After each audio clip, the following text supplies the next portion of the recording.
کہ نص قرآنی یہ بات ثابت کر رہی ہے کہ اس امت کا پہلا دور آخری دور سے زیادہ بہتر اور افضل ہے.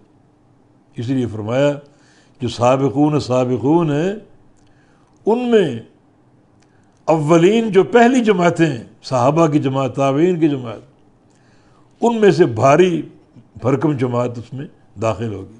وہ جو آخرین ہیں، جو اگلے ادوار میں آنے والے، ان میں سے بھی لوگ شامل ہوں گے سابقین میں، مگر ان کی تعداد کم ہوگی. تو پہلا ثلہ جو ہے ثلۃ من الاولین، اے ثلۃ عظیمۃ یا ثلۃ کبیرۃ من الاولین، اولین میں سے ایک بڑی جماعت سابقین میں شامل ہوگی. دوسرا وقلیل من الآخرین، یعنی ثلۃ قلیلہ من الآخرین. لیکن جو آخری زمانے کے لوگ ہیں ان میں سے بہت تھوڑے لوگ اس سابقین میں داخل اور شامل ہوں گے. تو علی الاطلاق صحابہ کا دور، صحابہ کا زمانہ ہر دور سے افضل ہے.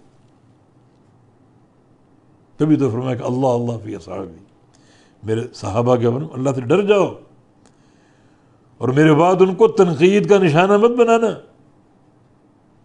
اور ایک حدیث فرمایا لو انفق احدکم مثل احد ذهب لما بالغ مد احد ولا نصیفہ.